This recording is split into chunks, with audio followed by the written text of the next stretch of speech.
Hola, muy buenos días. Mi nombre es Alison Sáenz y yo estoy en el podcast La Voz. Hoy tengo un invitado muy importante que es Melvin Cantarero. Es el escritor de Camasca, un libro muy bello que yo lo estoy leyendo actualmente, ¿verdad? Entonces, hoy lo voy a entrevistar. Le voy a hacer unas 9 preguntas y en caso van a ser un poquito menos.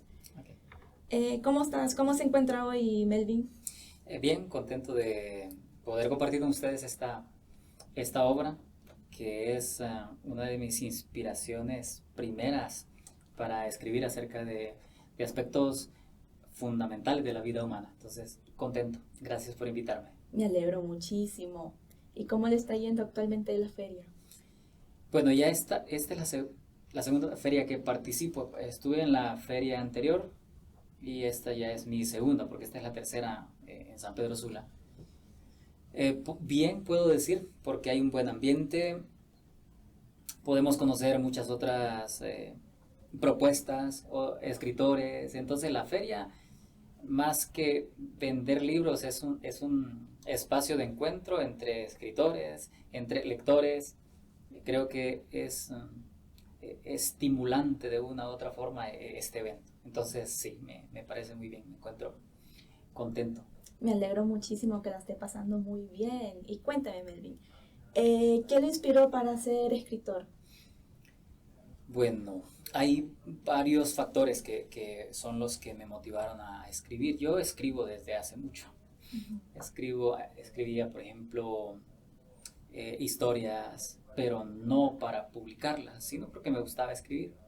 Estaba en clase y estaba escribiendo, estaba conectando con algunos imaginarios respecto de las clases, por ejemplo. Pero la verdadera motivación es mi hija a quien la tenía que dormir contándole historias. Entonces, llegó un momento en el que se me fueron agotando las historias y con mi esposa lo platicamos y me decía, ¿y por qué no las escribís? Y empecé a escribir las historias, todavía sin querer publicarlas. ¿Sí? Ya cuando mi hija creció, 3 o 4 años, me pedía historias inventadas. De hecho, me intervenía las historias. ¿Sí? Historias en donde ella aparecía con un personaje. ¿Y qué hace este personaje? Esa fue la razón por la que empecé con la idea de publicar. Es algunos escritos que son muy significativos en el ámbito familiar, porque ella quería conocer de mi niñez y cuando eras niño.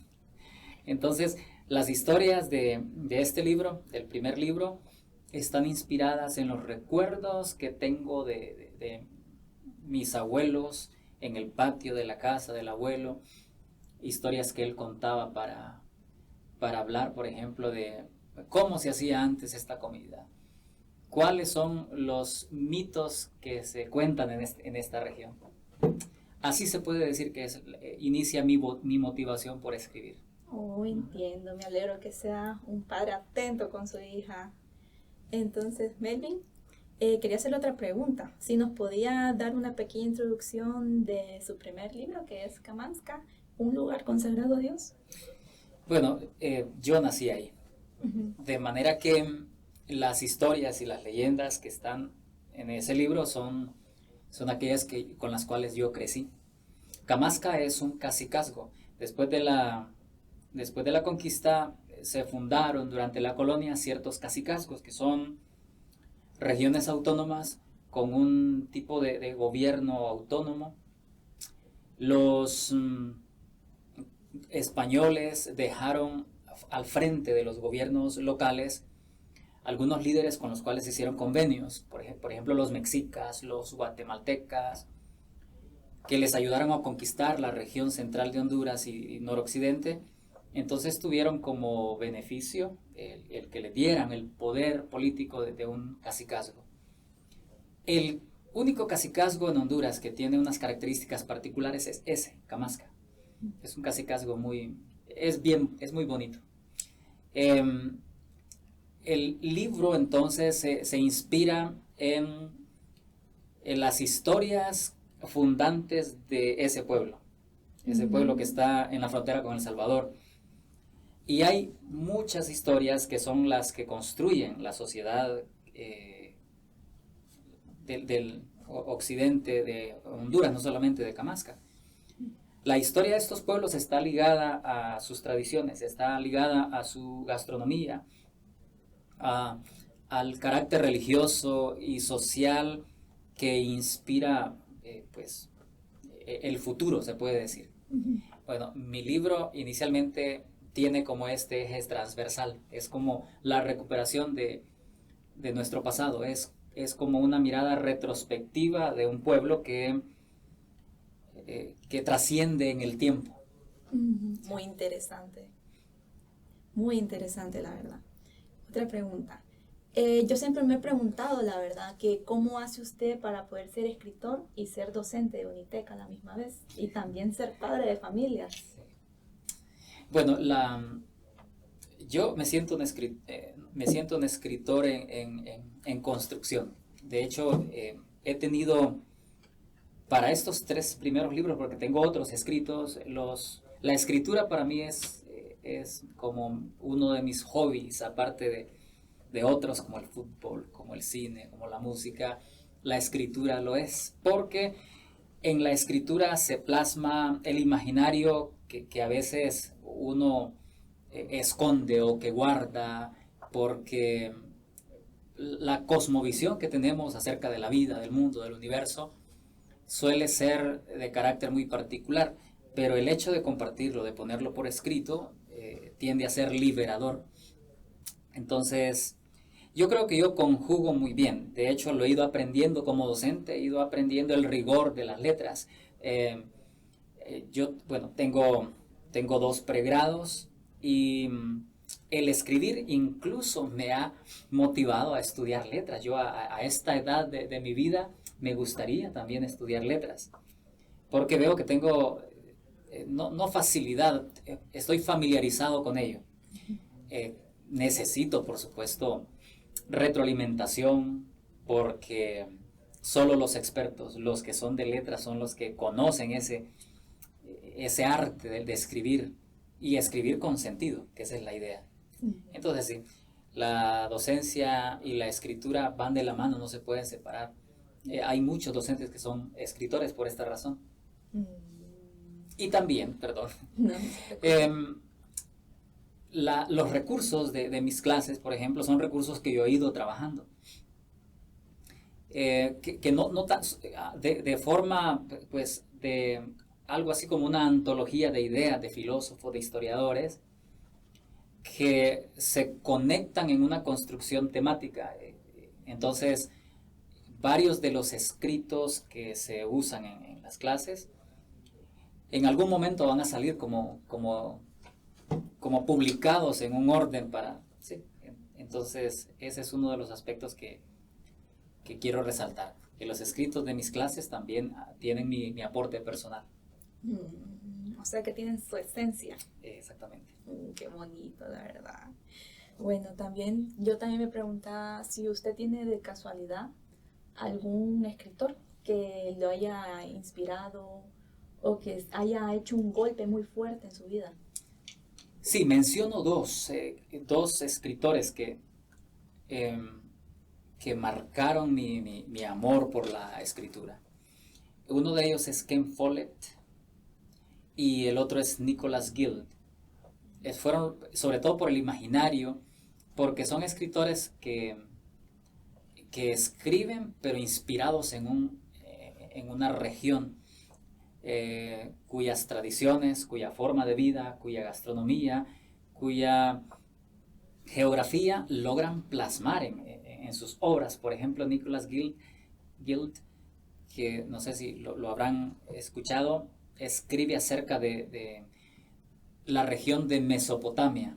Y yo llegué a conocer, a imaginarme Mesopotamia por el carácter preciso de Nicholas para describir un personaje en el contexto. Yo había leído acerca, por ejemplo, la epopeya de Gilgamesh, y me imaginaba yo lugares míticos, reinos extraordinarios, que cuenta la epopeya de Gilgamesh, pero luego tomé los escritos La estrella de sangre, El asirio de Nicholas Guild, y yo pues quedé impresionado. Fue mi primera inspiración. Y la segunda es Ken Follett. Ken Follett empieza, la obra de Ken Follett es Los pilares de la tierra, fue la primera obra que yo leí. De ahí Un mundo sin fin, Una columna de nube, de humo, y así. Los escritos de Ken Follett me llevaron a la Edad Media, me llevaron a un contexto en donde convergen reinados, guerras, analfabetismo. Bueno, entonces ese estilo es el que a mí me motivó para escribir. De una u otra forma, esas son como mis influencias más inmediatas, se puede decir. Se podría decir que ellos son como decir, usted es el mar y ellos son los ríos que llegan al mar. Para alimentar, me gusta la metáfora, sí, podría ser. Podría ser. Sí, entiendo. ¿Y usted tiene un modelo a seguir, ya sea un escritor o un familiar, alguien? ¿Como escritor o como modelo de vida? ¿Como escritor? Fíjese que sí, si pudiera yo hablar de una tercera influencia, hay un cardenal que se llama Carlo Maria Martini, que Carlo Maria Martini habla de sus experiencias. Tiene una cantidad de libros. Yo leía mucho a Carlo Maria Martini. Por ejemplo, textos de la vida, textos de espiritualidad, casi la mayoría de ellos. Y lo significativo de este personaje es que, sin ser escritor, sus escritos marcan e influyen. Por ejemplo, son conferencias que él da. Son conferencias. A mí me gusta dar conferencias. A mí me gusta ser docente. Pero me gustaría, por ejemplo, que todas las enseñanzas o todo el abordaje temático que yo hago en algún momento se pudiera escribir. No he hecho eso, sino en aspectos más académicos. Pero sí, y entonces él como persona también, Carlo Maria Martini como persona es ejemplar. Sí, para mí es como una figura. Todos tenemos una figura. Y la suya es por su estilo de vida, pero también por sus escritos que marcan, hacen una diferencia.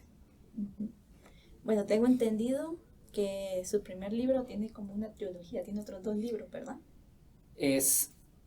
Fíjese que es muy curioso.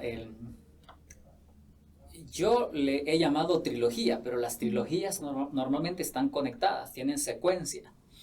Sin embargo, el llamarle trilogía para mí ha sido con el ánimo de conectar el estilo. Los personajes se prestan en cada uno de los libros. Los personajes aparecen, pero no hay una necesaria continuidad entre uno y otro. Por ejemplo, el primero es Kamasca, ¿verdad? El segundo es Memorias de un abuelo. Sí hay personajes que son de Kamasca ahí, pero ya son historias muy centradas. Por ejemplo, Memorias de un abuelo, centradas en... ¿Lo puedo tomar para Sí, enseñarle? claro que sí. En lo que un abuelo transmite a uno de sus nietos, y son como el prototipo del abuelito de Honduras. Nuestros abuelitos son los que conectan el pasado con el presente. Nuestros abuelitos son una riqueza impresionante porque mantienen vivo la historia, exactamente, y a veces lo hacen contando mitos y leyendas, pero lo hacen de una forma tan personal que uno se las cree. Hasta después uno es que les da un carácter interpretativo a sus narraciones. Entonces eso es lo que marca Memorias de un abuelo. Se centra entonces en 2 personajes que también se encuentran digamos que son como historias paralelas, podría llamarle yo, en vez de una trilogía.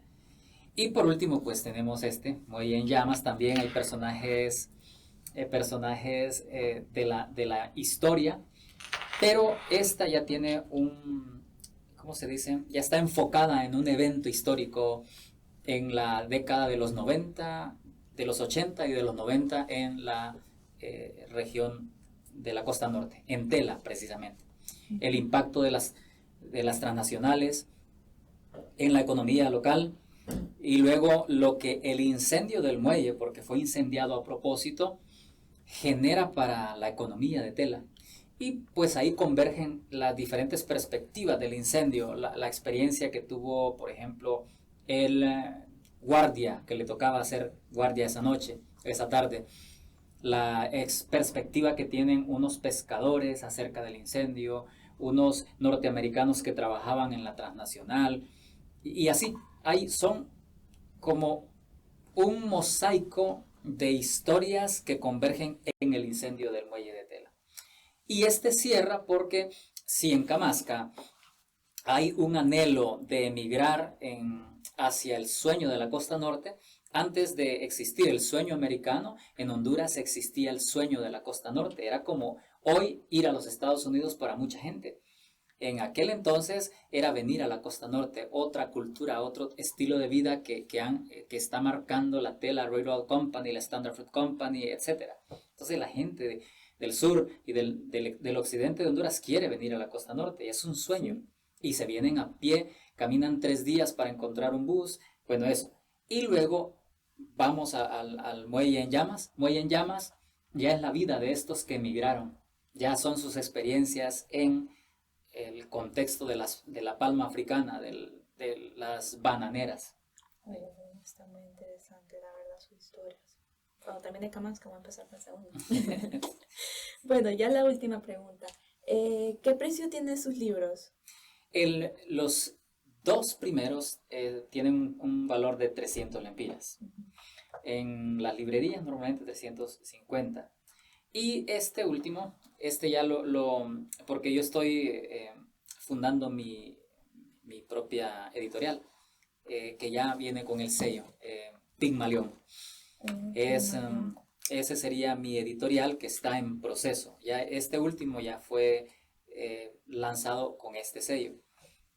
Por lo tanto, este ya tiene un precio de 200 lempiras. Para las universidades, para las instituciones educativas, tiene un precio de 150 lempiras, más accesible. Más económico. Sí.